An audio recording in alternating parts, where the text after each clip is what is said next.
Go Long by Hazel Witch. Read by Kaiinbed. Chapter 4. I Am Here. Go Long, Deku. It started on the night of Izuku's C-grade induced meltdown, and somehow became a routine after that. There's nowhere longer to go! Izuku shouted back, already pressed up against the bushes at the far end of the yard, twigs scraping against his scalp and further tangling messy hair. He often looked like he'd been dragged through a hedge backwards, but now he literally knew what it felt like too. Katsuki snorted, winding his arm over his shoulder and unleashing the ball at a whistling speed. The first few times they'd done this, Izuku had ducked every time. It was like having a missile trained directly on him, thundering towards its target. How am I supposed to practice my range if you can't even go long, damn it? Steadying himself in a wide-legged stance, Izuku fought not to clench his eyes as the ball rocketed into his waiting hands, cradling it to his chest to absorb the impact. Nice. He was getting kinda good at this. Alright, Jerry Rice. Katsuki's tone was taunting, but not mean. It tended to be that way, something Izuku had learned about him over the past few weeks. His muscles twinged with satisfying strain as he made his return. There was no way he could compare to Katsuki in terms of power or velocity, obviously, but the ball still cleared a fair distance and bounced off the grass in a respectable series of arcs. Izuku jogged to the fence, watching as Katsuki retrieved it from a well-tended flower bed. Mr. Bakugo liked to garden, apparently. Who's Jerry Rice? He asked as Katsuki joined him. The question was met with a dramatic eye roll. Only the most famous wide receiver in NFL history. Katsuki spun the football in the air, snatching it on the spiraling descent. Maybe I should start calling you Tom Brady. There was a slight pause in which Izuku searched the outermost corners of his brain, sweeping aside the cobwebs for any recollection of sports. For fuck's sake. Katsuki tipped his head back in exasperation, tendons standing out on his neck. Means you've got a decent arm, Freckles. Oh! Izuku promptly choked on thin air at the compliment. Jesus, don't fucking hurt yourself. Katsuki propped himself atop the fence and peered over, observing as Izuku tried to recover from the coughing fit without popping a vein. Dust crept on them quickly each time they found themselves in their respective backyards, and the angles of Katsuki's face grew somehow softer in the diminishing light. It served to remind Izuku that despite the broad shoulders and gruff voice, despite the rough blonde stubble that sometimes glinted across his neck, Katsuki was as much on the cusp of manhood as he was. Not boys, but not yet men. Not exactly. Did that old ballsack regrade your paper? Izuku looked up at him, smiling despite himself. You mean Mr. Aizawa? Yeah, that dude. Old man looks like he needs an IV line of coffee pumped straight into his veins that his face is all testicle looking. The disturbing mental image made Izuku break out in a shudder, which turned into a laugh. Yeah, he regretted it, he said, still smiling.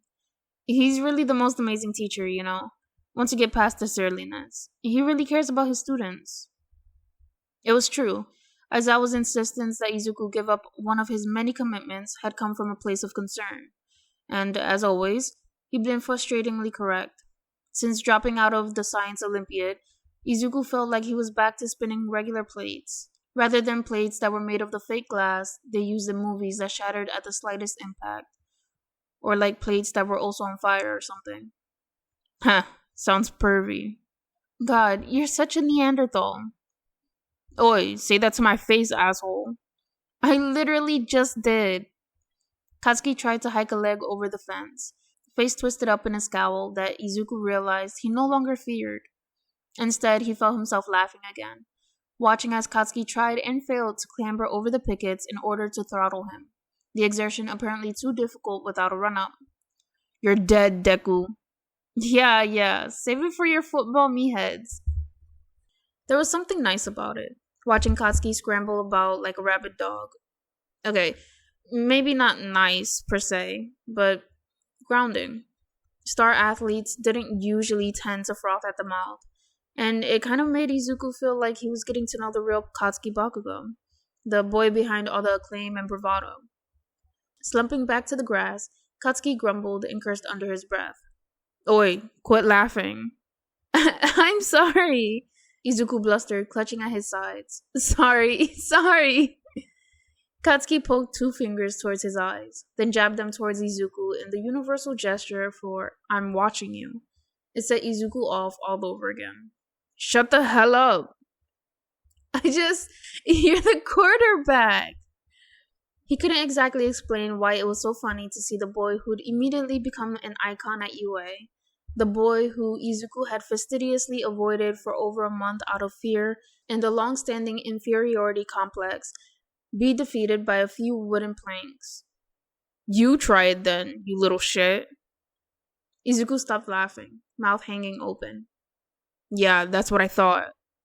Katsuki stood back with a smirk, crossing his arms and looking Izuku up and down like he was assessing every insignificant molecule of his being. You're a fucking talk, Deku. You got any balls down those lame-ass pants of yours? Bristling at the insult, Izuku glared back, suddenly irked by the smug, gloating look on Katsuki's face. He thought he was weak, same as the rest of them. Izuku looked to the fence, doing some rapid mental trigonometry. Katsuki had jumped it before, albeit with a run-up. He had at least 5 inches on Izuku in height, but if Izuku could pick up the speed and time the angle just right... Oi, asshole, you listening? Izuku looked to the grass and back up again, working through the trajectory, making up his mind. He wasn't a weak little middle schooler anymore. The fuck are you looking at, dumbass? You better not actually be serious, Deku. Dropping a few steps back, Izuku took off on a sprint. Great. Can't wait to scrape your face off the floor like a pancake. Lucky fucking me. The wind whipped past his ears as he charged towards the wooden slats that separated the 2 households, jaw clenched tight. He kept his head down, eyes trained on the propulsion point, launching himself upward with every ounce of strength he could muster when he reached it. He soared into the air, and it felt like flying, like leaving all his bodily fears behind as he sailed across the property line. He was going to wipe the smug smile right off Katsuki Bakugo's face. He was going to show him. He was going to prove he wasn't just a weedy nerd. And then, maybe he was going to try out for the school's hurdling team. He was going to... crunch. Izuku's feet hit the ground before he'd been anticipating contact. He stumbled forward, face becoming intimately acquainted with dirt and grass in the process. Yup, there we go. The metallic taste of copper flooded into his mouth, accompanied by a sickening dizziness as the earth careened to one side. Pain throbbed from his nose, pulsing out like ripples from a stone dropped into still water. He groaned, lifting his hand to his face, eyes widening in panic when they came away slick and red. Idiot. Katsuki was crouching next to him, inspecting Izuku's face. My nose, Izuku said thickly.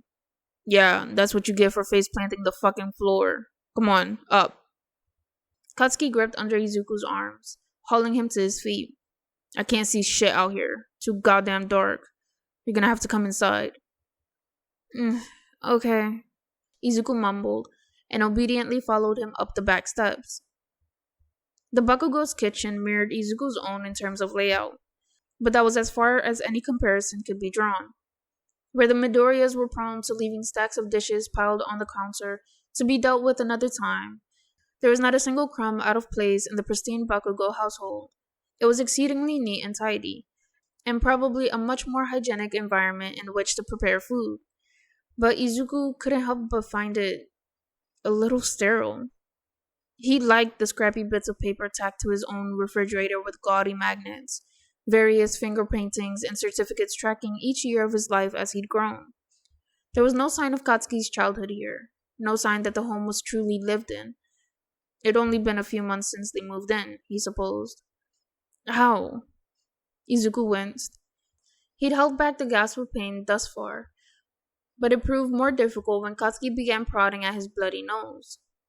It's not broken, Katsuki pronounced, plucking the scrunched up, soaked through Kleenex from Izuku's fingers, and grimacing as he passed him a fresh one. I'm gonna have 2 shiners by tomorrow morning, though, dumbass. My mom's gonna kill me, Izuku sighed, pressing fingers to his tender face. Inko Midoriya would not be at all happy to wake up to a raccoon-faced son sporting two black eyes as a souvenir of his own stupidity. Speaking of which, where's your dad? Shrugging, Katsuki turned in his chair and lifted an arm to aim the ball of tissue at the garbage can. Of course, he sank it in one. Works late. Won't be back till 9 earliest. Izuku nodded, then groaned slightly when a wave of nausea passed over him with emotion. Note to self. Do not move head. Same with my mom, he said when the dizziness passed. She won't hire a cleaner to finish up at the cafe after lockup, so she has to stay and do it herself. Eyeing the little crimson droplets that rained down onto the table with distaste, Katsuki's gaze followed the trail back up to Izuku's face. Well, ain't we a regular pair of latchkey kids? Feathery eyelashes, fine and pale gold, framed Katsuki's eyes. A fact Izuku hadn't previously noticed, as he'd never actually been in such close proximity to him before. Their chairs were angled towards each other, knees inches apart, where Katsuki leaned forward to assess the damage. His fingers had been surprisingly soft and gentle when they pressed against Izuku's face. Hastily looking down, ignoring both the surge of blood to his nose and the fluttering breath in his chest, Izuku wiped his hands over his jeans. He ached to learn more about Katsuki, wanted to probe on the events that preceded their move to his deadbeat town, wanted to know how Katsuki felt about it all. But the guard the other boy had up felt much more insurmountable than the fence Izuku just vaulted outside. So, what are your plans after high school? Katsuki raised an eyebrow, beginning to pack away the first aid kit he used to patch Izuku up. Get scouted, play college football. That's it? The snorted reply was tinged with scorn. The fuck you mean, that's it? That's a big fucking dream, idiot. You know how many high school athletes end up playing football in college? No. Around 6.5%. Katsuki flipped the lid of the box closed and snapped down the fastenings. And you know how many of them get drafted to the NFL? Izuku stayed quiet this time. He could tell Katsuki's pause was mainly for dramatic effect anyway. 1.2%. And you think you'll make it? A smile tugged at one corner of Katsuki's lips as he scraped his chair back and stood up, paired with a slightly feral glint in his eye. Make the big time? Obviously. It made sense, his ambition, his confidence too. From everything Izuku'd seen, he appeared to have the skill and strategic mind to take them all away, plus the ragged sense of determination. You need to ice that shit, Katsuki said, opening up the freezer and rummaging around noisily. He chucked an ice pack in Izuku's direction, which Izuku gratefully accepted, and pressed to his smarting face. It stuck to his skin, but cooled the pain, numbness spreading from the point of contact. He watched Katsuki's wide back as he moved to the sink, thin jersey clinging across his shoulders. What about other things in life? Izuku asked carefully. Other things like what? Turning on the faucet, Katsuki shoved his hands under the flow. Like, I don't know, friends? Izuku wasn't sure if his voice was audible over the gush of water. A girlfriend, maybe? The water cut out. Katsuki stood silent, wrists dangling over the edge of the sink, dripping. After what felt like a long moment, he shook them, once, then twice, drops of water thrumming violently against the stainless steel. The fuck would I need other things for? He muttered, grabbing a glass from the drying rack and filling it quickly, as if I've got time for any fucking extras. Spinning, he slammed the glass down in front of Izuku, so that water sloshed over the rim. Drink that, he instructed curtly. I'll go get some pain meds. With Katsuki's stomping footfall heading up the stairs, Izuku took the opportunity to snoop around a little, peering into cabinets and finding various specialist ingredients, a very well-stocked spice rack, and several bottles of something called Dynamite's extra spicy hot sauce, which threatened to blow the heads off the weak. It was when he was nosing through a shelf of mugs, most of them minimalistic and practical, that he caught a flash of yellow, red, and blue. Sure, just make yourself at fucking home, came Katsuki's sarcastic drawl from behind him, startling Izuku so hard, a fresh dribble of blood trickled from his nose. He was too freaking excited to care, shoveling the other mugs aside and snatching up his trophy with a face-stretching grin. You like All Might? I mean, maybe as a kid, Deku. Izuku spun to face him, clutching the colorful receptacle to his chest. I am here! Embarrassing. You're such a dork. Despite the insult, Izuku could tell from the quirk of Katsuki's lips that he was fighting back a smile. All Might's basically my hero, Izuku said, looking down at his hands, voice overspilling with affection. I've been reading the comics since I was tiny. Gee, color me shook, Katsuki said with a mocking flash of teeth, and Izuku nodded sadly. He really was the most cliché of comic book nerds. He honestly wouldn't be surprised if Google Images returned a picture of his face if he searched for the word virgin. And now he was in the kitchen of probably the coolest guy in school, making a complete and utter fool of himself, as usual. Right, he said, returning the precious mug carefully to the shelf. I should probably go. He's cool or whatever. Katsuki interrupted before Izuku could finish. All Might. I guess he's pretty strong. He was looking off to the side, strong fingers wrapped around a pill bottle. There was a hesitant pause before Izuku responded. Yeah, like, the strongest. I got an old console down in the basement with one of those classic cartridge game of his. Izuku's eyes widened, gulping down a fresh breath of air to try to prevent his voice coming out in a squeak. Not one for all. Yup. No way! That's like one of the rarest pieces of merch you can get your hands on nowadays. Have you got any idea what that's worth? I've heard of collectors literally battling it out to get their hands on a copy of that game. Oh my god, you're so lucky! How did you get it? Have you always had it? This is so awesome, you have to tell me. You want to play the fucking game or not? Katsuki had his hands on his hips, delicate eyebrows scrunched together. Izuku clamped his mouth shut. Yes, please, he practically whispered. That's what I thought. Katsuki tossed a rattling bottle of Advil to Izuku and yanked open the kitchen door. Get ready to have your ass handed to you, Freckles. And after that, Izuku crossed the line from gone to, really gone.